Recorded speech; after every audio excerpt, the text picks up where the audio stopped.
प्यारे बच्चों, ज्योति academy online classes में आपका स्वागत है।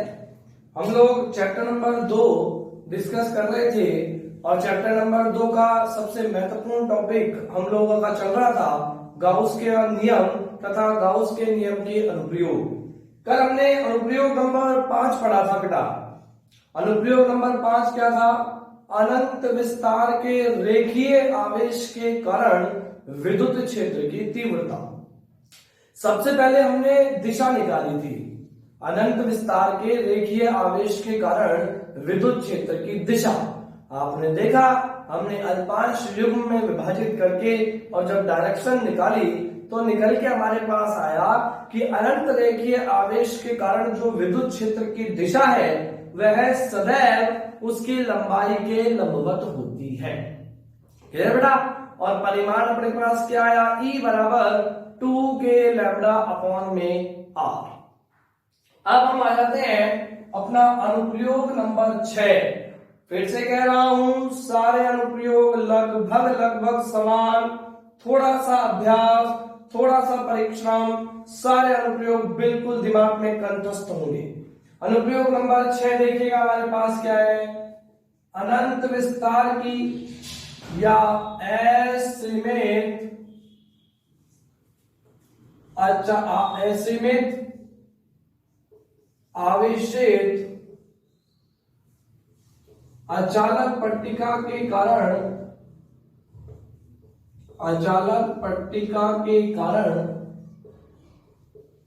विद्युत क्षेत्र की तीव्रता बहुत ही अच्छी तरह से इसको समझेंगे। पिछला अनुप्रयोग भी आपको क्लियर होगा इसी अनुप्रयोग से। मैं आपको प्रैक्टिकली समझाऊंगा।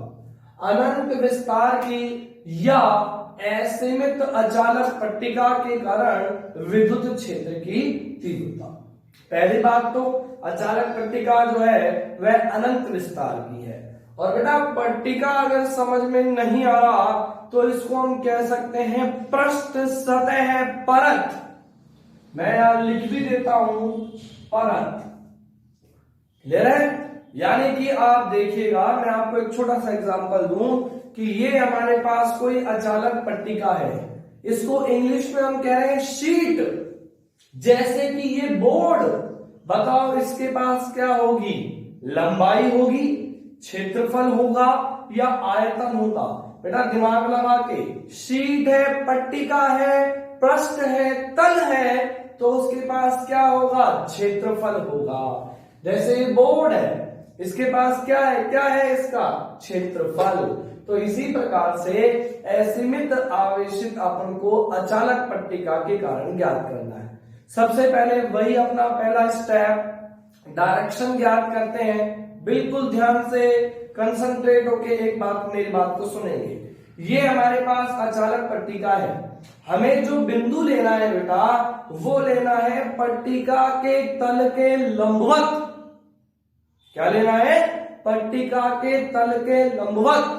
क्योंकि अभी मैं आपको प्रूफ करके बताऊंगा, जिस प्रकार से रेखीय आवेश के कारण विद्युत क्षेत्र की दिशा उसकी लंबाई के लंबवत होती है, उसी प्रकार से अचालक पट्टिका के कारण विद्युत क्षेत्र की दिशा उसके तल के लंबवत होती है।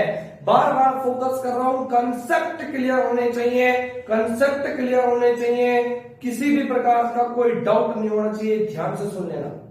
इसलिए प्रैक्टिकली भी देख लो और थ्योरेटिकल भी देख लो। अब यदि हमारे पास ये पट्टिका है और मैं बिंदु P को यहां लूं, तो बेटा क्या मैं इसको बोर्ड पे प्रदर्शित कर पाऊंगा कि ये अपने पास बोर्ड है और मैं यहां बिंदु P ले रहा हूं? नहीं कर पाऊंगा। तो बेटा अब मैं क्या कर रहा हूं? मैं पट्टिका को रख रहा हूं YZ समतल में, YZ तल में। और YZ तल में जब मैं रखूंगा तो YZ तल के लंबवत अक्ष कौन सा हो गया? X अक्ष हो गया। तो इसीलिए अपन इसको बोर्ड पे आसानी से दर्शा सकते हैं। इसीलिए मैंने पट्टिका को कौन से अक्ष में लिया है? सब बच्चे ध्यान देंगे, कंसंट्रेट बिल्कुल यहां होना चाहिए। ये लीजिए, ये मत कह देना कि सर आपने ये सीधी क्यों नहीं बनाई। अगर मैं इसको सीधी बना दूंगा तो ये बेटा एक्स वाई समतल में हो जाएगा और फिर अपना जेड अक्ष होगा, जिसको बोर्ड पे प्रदर्शित करना संभव नहीं है। इसलिए मैंने इसको कौन से अक्ष पर ले लिया, वाई जेड समतल में ले लिया, और वाई जेड समतल के लंबवत अक्ष कौन सा हो गया, बी। यानी कि आपके दिमाग में जो चित्र बनेगा वो इस प्रकार से कि ये हमारे पास कोई अचालक पट्टिका है और ये बिंदु P है, इसके कारण अपन को विद्युत क्षेत्र की तीव्रता ज्ञात करनी है। अब आइएगा, क्यों मैंने आपको कहा था कि अचालक गोला था, वहां पे बहुत एक एक लाइन को एक एक शब्द को सुनना है। वहां पे पिछले अनुप्रयोग में अपने पास अचालक गोला था, गोले में क्या होता है, आयतन होता है। तो गोले को दिया गया आवेश उसके संपूर्ण आयतन में एक समान रूप से वितरित हुआ था, लेकिन पट्टिका के पास केवल और केवल क्या है, क्षेत्रफल है, आयतन तो नहीं है। अब यदि अपन अचालक पट्टिका को आवेश दे तो दिया गया आवेश उसके संपूर्ण पृष्ठ पर, दिया गया आवेश उसके संपूर्ण पृष्ठ पर एक समान रूप से वितरित हो जाएगा। क्लियर? तो ये अपन ने इसको आवेश दे दिया और दिया गया आवेश इसके संपूर्ण पृष्ठ पर एक समान रूप से वितरित हो गया। क्लियर बेटा? यानी कि पट्टिका अपने पास इस प्रकार से है, ये ध्यान दीजिएगा, मैंने इसीलिए इस प्रकार से बनाया चित्र को। ये पट्टिका है अपने पास, ये नहीं है सीधी जो बिल्कुल सीधी समझ लो आप, ये है अपने पास पट्टिका। इसके किसी बिंदु O से स्मॉल r दूरी पर कोई बिंदु P है जिस पर अपन को विद्युत क्षेत्र की तीव्रता और दिशा ज्ञात करनी है। आ गए बेटा बात समझ में? ध्यान दो दोबारा से कि ये अपने पास कोई अचालक पट्टिका है, पट्टिका के किसी बिंदु O से स्मॉल r दूरी पर अपन को विद्युत क्षेत्र की तीव्रता का मान ज्ञात करना है। क्या किया जाए बताओ? अगर मैं पट्टिका पर यहां एक अल्पांश ले लूं, एक अल्पांश ले लूं, तो उसके कारण बिंदु P पर दिशा निकालोगे, क्यों नॉट रखोगे? बिल्कुल पिछले वाले अनुप्रयोग के सेम टू सेम लैंग्वेज, एक भी शब्द का अंतर नहीं आएगा। अगर अपन यहाँ पे अल्पांश माने, अगर मैं कह देता हूं साहब ये अल्पांश अपन ने ले लिया A1, क्लियर? इस अल्पांश के कारण बिंदु P पर दिशा निकालोगे, ये आगे दिशा, क्यों नॉट रखोगे? प्रतिकर्षण बल लगेगा। हमने मान लिया ये आ गया DE1 वेक्टर। बिल्कुल सेम अगर अल्पांश अपन यहां ले, जिसको मैंने नाम दे दिया A2, ऊपर नीचे समान दूरियों पर ले रहा हूं, अल्पांश युग्म लूंगा। मेरा जो मेन फोकस आपके दिमाग में जिस बात को बैठाना है ना, वो ये है कि अगर इस संपूर्ण पट्टिका के कारण बिंदु P पर विद्युत क्षेत्र की एक ही दिशा होती तो मैं लेता केवल अल्पांश, लेकिन आदि पट्टिका के कारण इस प्रकार से आएगी, आदि पट्टिका के कारण इस प्रकार से आएगी, इसलिए अपन को क्या लेना पड़ेगा? अल्पांश युग्म लेना पड़ेगा। क्या लेना पड़ेगा? अल्पांश युग्म लेना पड़ेगा। क्लियर? अल्पांश युग्म ले लिया अपन ने समान दूरी पर, इसके कारण बिंदु P पर अपन दिशा निकाले, क्यों नोट रखें? ये आ गई, ये अपन मान लेते हैं DE2। क्लियर? हमें पता है, ध्यान देखो यहाँ पे, हमें पता है अल्पांश अपन ने ऊपर नीचे समान दूरी पर लिए है, अल्पांश युग्म है, आवेश समान, तो विद्युत क्षेत्र की तीव्रताओं के परिमाण भी क्या होंगे? समान होंगे, अर्थात DE1 बराबर DE2। मैं वेक्टर नहीं लगा रहा हूं, मेरी एक एक बात पे ध्यान दे लेना। अगर मैं वेक्टर लगाऊंगा तो केवल और केवल क्या बराबर होंगे? परिमाण बराबर होंगे, दिशा समान नहीं है, अलग अलग है। वही चार लाइन अपने काम आने वाली। अगर समान है दिशा को जोड़ दो, विपरीत है तो घटा दो, और अगर थीटा एंगल पर है तो परिणामी R का सूत्र लगा दो, और अगर थीटा भी नहीं पता तो घटकों के रूप में वियोजित कर दो। हमने मान लिया ये एंगल थीटा है तो ये एंगल भी कितना होगा? थीटा। कारण बताइए? अरे जब दूरी बराबर है तो कोण भी क्या होंगे? बराबर होंगे। इस रेखा को अपन आगे ले गए, ये एंगल थीटा तो ये एंगल थीटा, ये एंगल थीटा तो ये एंगल थीटा, घटकों के रूप में वियोजित करते हैं। DE1 को घटकों के रूप में वियोजित किया, थीटा वाला पोर्शन DE1 cos थीटा, ये वाला घटक DE1 sin थीटा। DE2 को घटकों के रूप में वियोजित करते हैं, थीटा वाला पोर्शन DE2 cos थीटा, और ये हो गया DE2 sin थीटा। आप देख रहे हैं ये दोनों घटक परिमाण में समान, दिशा में विपरीत, एक दूसरे को क्या कर देंगे बेटा, निरस्त कर देंगे। जबकि दोनों क्षैतिज घटक समान दिशा में होने के कारण क्या हो जाएंगे, जुड़ जाएंगे। क्लियर? इसी प्रकार से यदि अपन इस पट्टिका को यदि अपन इस अनंत विस्तार की पट्टिका को अल्पांश युग्म में विभाजित करते जाए तो आप देखेंगे सभी अल्पांश युग्मों के जो ऊर्ध्वाधर घटक हैं वो तो कैंसल हो जाएंगे और जो क्षैतिज घटक है वो क्या हो जाएंगे, जुड़ जाएंगे। इसका तात्पर्य समझे आप क्या हुआ कि अगर ये हमारे पास पट्टिका है तो पट्टिका के कारण बिंदु P पर विद्युत क्षेत्र की दिशा क्या होगी, इसके तल के लंबवत। कंसेप्ट एकदम क्लियर है, कोई भी डाउट है आप 100 बार पूछ सकते हैं, कोई दिक्कत नहीं आनी चाहिए। एक एक बच्चा बिल्कुल ध्यान से देखे। क्लियर? यानी कि अगर हमारे पास ये पट्टिका है जिसको मैंने कौन से तल में रखा है, YZ तल में रखा है, और ये रहा अपना बिंदु P, कौन सी अक्ष में कौन सी दिशा में होगी विद्युत क्षेत्र की दिशा, X अक्ष में आएगी, क्योंकि YZ तल के लंबवत अक्ष कौन सा हो गया, X अक्ष। तो ये बेटा अपना दिशा का कंसेप्ट क्लियर। जो थ्योरी, जो बातें, जो सब कुछ आपने रेखीय आवेश के कारण किया था सेम टू सेम करना है। कहने का मतलब अगर आपसे कोई कह रहा है कि अनंत विस्तार की अचानक पट्टिका के कारण विद्युत क्षेत्र की दिशा क्या होती है, तो आपका आंसर तुरंत क्या हो जाना चाहिए, उसके तल के लंबवत होती है, उसके तल के लंबवत होती है। यानी कि पट्टिका को रखा है ऐसे, उसके तल के लंबवत। अच्छा, अगर मैं पट्टिका को XY तल में रख देता, XY तल में अगर मैं रख दूं तो कौन सा अक्ष पर होगी, X अक्ष पर, क्योंकि XY तल पर Z अक्ष पर, क्योंकि XY तल के लंबवत कौन सा अक्ष हो गया, Z अक्ष हो गया। क्लियर है बेटा? तो दिशा का तो सेम टू सेम कंसेप्ट है जैसा रेखीय आवेश के कारण है। क्लियर? अब हम निकालते हैं विद्युत क्षेत्र की तीव्रता का परिमाण। किसके नियम की सहायता से निकालोगे, गाउस के नियम की सहायता से। और गाउस के नियम की सहायता के लिए कितने स्टेप बता रखे हैं तुमको, 3। कहीं दिक्कत ही नहीं आनी चाहिए, हर चीज एकदम फिक्स चीज लगानी है यहाँ पे और कुछ करना ही नहीं है। क्लियर बेटा? आइएगा कैसे देखें हम। अब अपन को निकालना है परिमाण, सब बिल्कुल ध्यान से देखेंगे। ये हमारे पास कोई अचानक पट्टिका, ये लीजिए अनंत विस्तार की है बेटा, अनंत विस्तार की। आप डैश डैश करके इसको ऐसे दिखा दीजिए कि भाई हमें नहीं पता ये तो अनंत विस्तार की है। इसको आपने आवेश दिया गया आवेश इसके संपूर्ण पृष्ठ पर एक समान रूप से वितरित हो गया। क्लियर? अब देख इसके पृष्ठ पर और इकाई पृष्ठ पर आवेश की मात्रा क्या कहते हैं, पृष्ठीय आवेश घनत्व। क्या मान लेंगे अपन इसका, सिग्मा, क्योंकि हमें पता नहीं इसको कितना आवेश दिया है। और दूसरी बात, अनंत विस्तार की पट्टिका को आवेश दिया है, हमने तो एक छोटा भाग लिया है।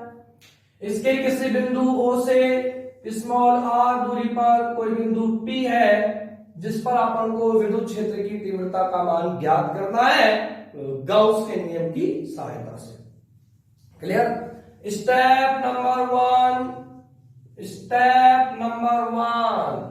अभी भी अगर कोई नहीं बता पाया इसका मतलब वो बिल्कुल भी ध्यान नहीं दे रहा, बिल्कुल नहीं पढ़ रहा है। क्लियर है बेटा? मैंने आपको पहले वीडियो लेक्चर में कहा था इस वीडियो लेक्चर को उतनी गंभीरता से आप पढ़े जितना क्लास में, क्योंकि जब क्लास में अपन इसी चीज को रिवाइज करेंगे पूछा जाएगा आप लोगों से, ये ध्यान से सुन ले आप। स्टेप नंबर 1 क्या है, गाउस का नियम लगाना। और गाउस का नियम लगाने की शब्द क्या है, बंद पृष्ठ की कल्पना। और बंद पृष्ठ कैसा होना चाहिए बेटा, सममित होना चाहिए। अब देखिए ध्यान से, ये हमारे पास अचालक पट्टिका है माना पट्टिका है, एक शीट है, एक पन्ना है। इसको आपने आवेश दिया, क्योंकि अचालक को तो अंदर भी आवेश होता है बेटा। यहां का आवेश यहां से लिंक होगा और यहाँ का आवेश यहाँ से लिंक होगा। दोबारा देखिए, अगर मैं इस अचालक पट्टिका को आवेश दे रहा हूं, दिया गया आवेश इसके संपूर्ण पृष्ठ पर एक समान रूप से वितरित हो गया, अंदर भी आवेश होगा और ये का ये आवेश इस पृष्ठ पर भी जाएगा। तो इससे स्मॉल आर दूरी कहां हो सकती है? इससे स्मॉल आर दूरी यहां भी हो सकती है और इससे स्मॉल आर दूरी यहां भी हो सकती है। क्लियर? तो मैं क्या कर रहा हूं, ध्यान दें, मैं क्या कर रहा हूं, स्मॉल आर यहां से यहां तक, सब बच्चे ध्यान देंगे बोर्ड पे, गलती होने के चांस नहीं होने चाहिए। स्मॉल आर दूरी यहां से यहां तक और स्मॉल आर दूरी यहां से यहां तक, कुल कितनी लंबाई हो गई? 2r। कुल कितनी लंबाई हो गई? 2r। क्लियर? तो मैं क्या कर रहा हूं, 2r लंबाई और कैपिटल ए अनुप्रस्थ काट क्षेत्रफल वाले, चर्चा वर्जा नहीं मान रहा मैं बेलन की, सीधा ही मान रहा हूं अनुप्रस्थ काट क्षेत्रफल। ठीक है? अगर न्यूमेरिकल में आएगा तो बेलन का अनुप्रस्थ काट क्षेत्रफल क्या होता है? एक वृत्त होता है, वृत्त का क्षेत्रफल क्या आएगा? पाई आर स्क्वायर। क्लियर? तो अपन ने क्या किया, 2r लंबाई और कैपिटल ए अनुप्रस्थ काट क्षेत्रफल वाले बेलनाकार बंद पृष्ठ की कल्पना कर ली। अब देखिए बेटा, इसको प्रैक्टिकली कैसे समझोगे। ये अपने पास शीट है कि नहीं? स्मॉल आर लंबाई का बेलन यहां दिया और स्मॉल आर लंबाई का बेलन यहां दिया। कितनी लंबाई का बेलन हो गया मैं आपको समझा दूं प्रैक्टिकली, बिल्कुल ध्यान दें एक एक बात पर। आपने पास ये शीट है ना, स्मॉल आर लंबाई का बेलन यहां ले लिया और स्मॉल आर लंबाई का बेलन ये ले लिया, हो गया कि नहीं हो गया? बोल 2r लंबाई का बेलन, और इस बेलन का जो अनुप्रस्थ काट क्षेत्रफल है वो अपन ने कितना लिया है? Capital A. दोबारा देखें कि ये अपने पास शीट है, अपन ने क्या किया, इतना एरिया इसका ले लिया, कितना एरिया अनुप्रस्थ काट क्षेत्रफल? Capital A. ये स्मॉल आर लंबाई का बेलन और ऐसे स्मॉल आर लंबाई का बेलन। तो ये पट्टिका कितनी आई? कितनी आई पट्टिका? कैपिटल ए क्षेत्रफल की पट्टिका आई। क्लियर बेटा? बंद पृष्ठ की हो गई कल्पना। गॉस का नियम लगाना बिल्कुल आसान हो गया। स्टेप नंबर 1 लगाइए। क्या है स्टेप नंबर 1? गॉस का नियम लगा। क्या है गॉस का नियम? फाई बराबर summation Q upon epsilon not. Clear है कि नहीं बेटा? अब बताओ समेशन क्यू क्या है? यहाँ पे काल्पनिक बंद पृष्ठ के अंदर कुल आवेश की मात्रा है कि नहीं है? बताओ, ध्यान दीजिएगा सभी यहां पर। इकाई क्षेत्रफल पर आवेश कितना माना है? सिग्मा। अरे पृष्ठीय आवेश घनत्व कितना माना है? सिग्मा माना है। पृष्ठीय आवेश घनत्व क्या है? इकाई पृष्ठ पर आवेश की मात्रा। अब आपने जब बेलन को ए अनुप्रस्थ काट क्षेत्रफल का लिया है तो शीट का भी कितना क्षेत्रफल आया? शीट का भी कितना क्षेत्रफल आया? बेलन के अनुप्रस्थ काट क्षेत्रफल के बराबर आया कि नहीं आया? यानी कि शीट का भी कितना क्षेत्रफल आया? Capital A. इकाई क्षेत्रफल पर आवेश कितना है? सिग्मा। तो कैपिटल ए क्षेत्रफल पर आवेश कितना हो गया, जिसको अपन कह रहे हैं समेशन क्यू बराबर सिग्मा ए। अरे भाई, एक सेव का मूल्य 5 रुपए है तो 10 सेव का मूल्य कितना हो गया? गुणा करोगे कि नहीं करोगे? यानी कि इकाई क्षेत्रफल पर आवेश अगर सिग्मा है तो एक क्षेत्रफल पर आवेश कितना हो गया? सिग्मा इंटू ए हो गया। यही तो चाहिए था अपन को। और फाई बराबर क्या आ गया बेटा अपने पास? Sigma a upon epsilon naught. ये आ गया अपने पास समीकरण नंबर 1, स्टेप नंबर 1 कंप्लीट। जिस भी बच्चे का कंसेप्ट क्लियर है, कैसे चित्र बन रहा है, कहां बिंदु ले रहे हैं, कैसे एंगल ले रहे हैं, मैं कह रहा हूं उसके लिए इससे आसान कोई टॉपिक नहीं हो सकता। 3 नंबर 4 नंबर दे के जाएगा फिर आगे बेटा बात समझने। ये आ गया अपने पास स्टेप नंबर 1। अब आ जाइए स्टेप नंबर 2। समीकरण 1 को मैं यहां लिख रहा हूं, अभी जरूरत पड़ेगी अपन को। फाई बराबर sigma a upon epsilon not, समीकरण नंबर 1। अब आ जाइए स्टेप नंबर 2। स्टेप नंबर 2 तुम्हें क्या बता रखा है? स्टेप नंबर 2 क्या बता रखा है? विद्युत फ्लक्स तथा विद्युत क्षेत्र की तीव्रता में संबंध, यानी कि फाई बराबर बंद समाकलन vector E dot D vector. Clear? यानी कि ये फाई क्या है बेटा? हिंदी में प्रैक्टिकली सुनिए मेरी बात, क्या है यहाँ पे भाई कि ये जो काल्पनिक बंद पृष्ठ है ना, इससे कितना विद्युत फ्लक्स निकले। अब बताओ, ये अपने पास बेलन, अगर अपन बेलन के लिए क्षेत्रफल की दिशा निकालें, सब बच्चे ध्यान देंगे, अगर अपन बेलन के लिए क्षेत्रफल की दिशा, ये बेलन लिया ना तुमने, ध्यान दो, अरे ये बेलन लिया है कि नहीं लिया, ये बेलन है, इसको ऐसे लिया, ये अनुप्रस्थ का क्षेत्रफल, क्षेत्रफल की दिशा पृष्ठ के अभिलंब, क्षेत्रफल की दिशा क्या पता रखी है, एक लाइन जिंदगी भर याद रखने के लिए, क्षेत्रफल की दिशा हमेशा कहां होती है, पृष्ठ के अभिलंब, तल के अभिलंब होती है। तो ये अपने पास वृत्ताकार भाग हो गया, इसके क्षेत्रफल, इसके तल की दिशा तल के अभिलंब, ये अपने पास वृत्ताकार भाग हो गया, इसके क्षेत्रफल की दिशा तल के अभिलंब। अब आजा बेलन के वक्र पृष्ठ का क्षेत्रफल, कहीं भी बिंदु ले, कहा, तल के अभिलंब, तल के अभिलंब, तल के अभिलंब, तल के अभिलंब, इतना आसान।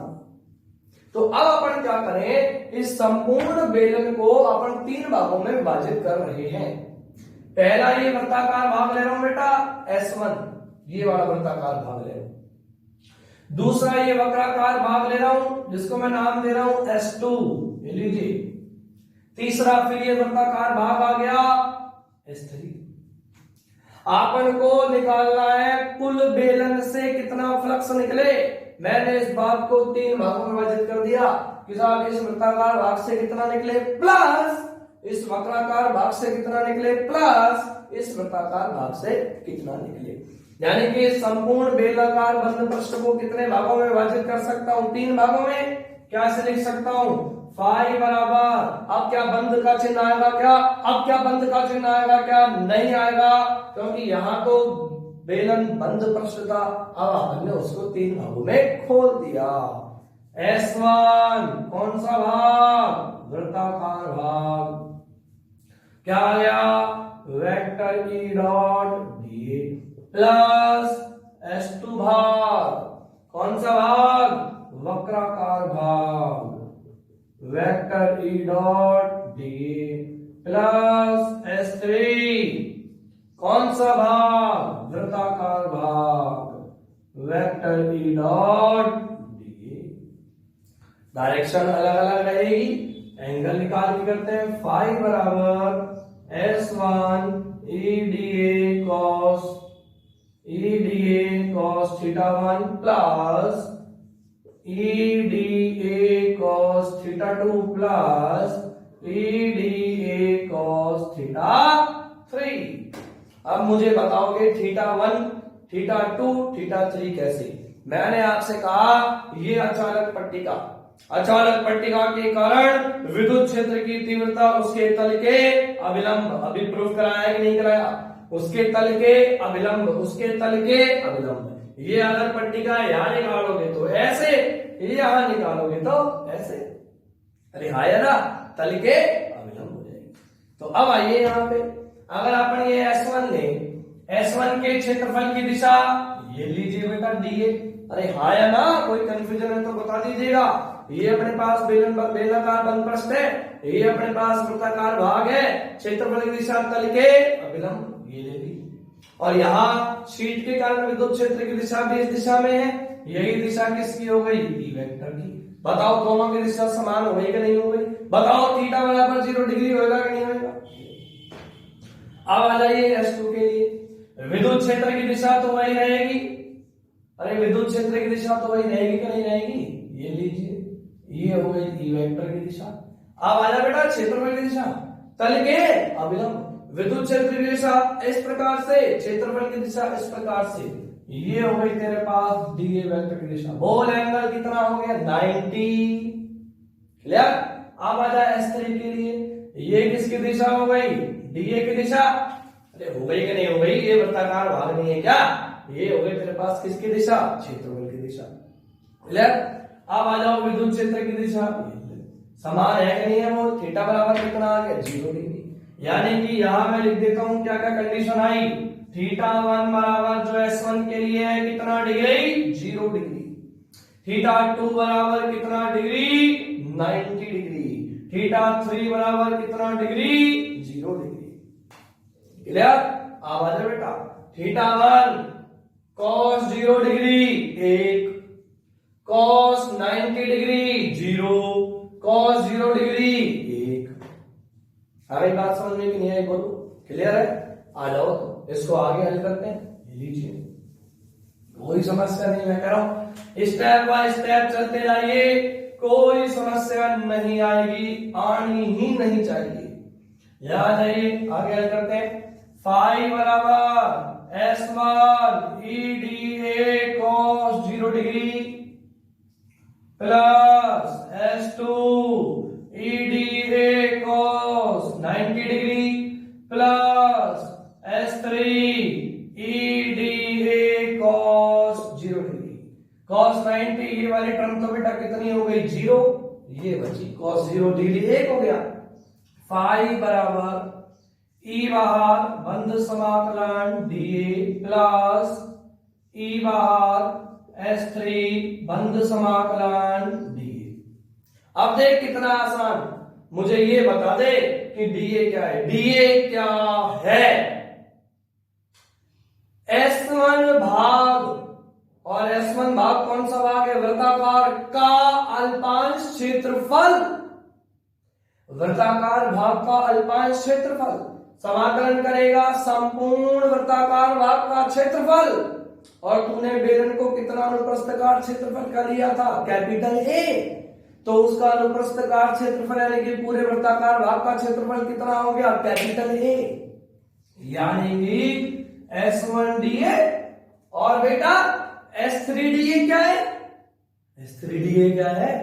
S3 भाग का अल्पांश क्षेत्रफल समाकलन करेगा तो संपूर्ण S3 भाग का क्षेत्रफल। और S3 भाग में क्या था?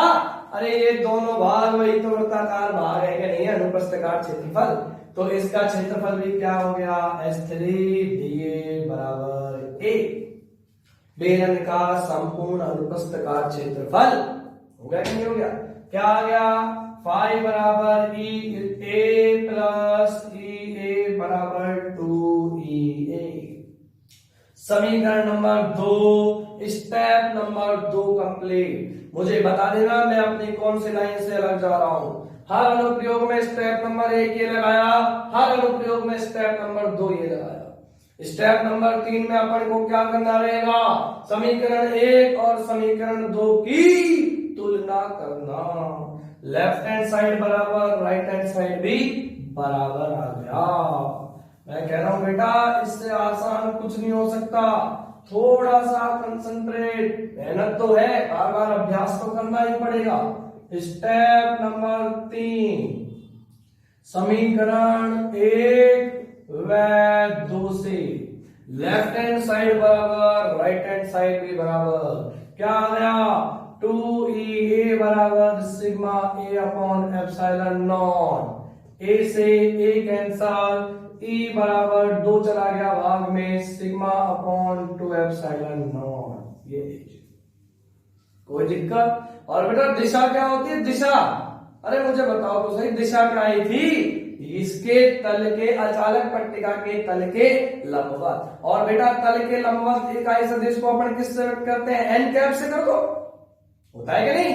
अरे ए क्रॉस बी में आता है कि नहीं आता? A b sine theta n cap. N cap का मतलब क्या होता है? इन दोनों के लंबवत।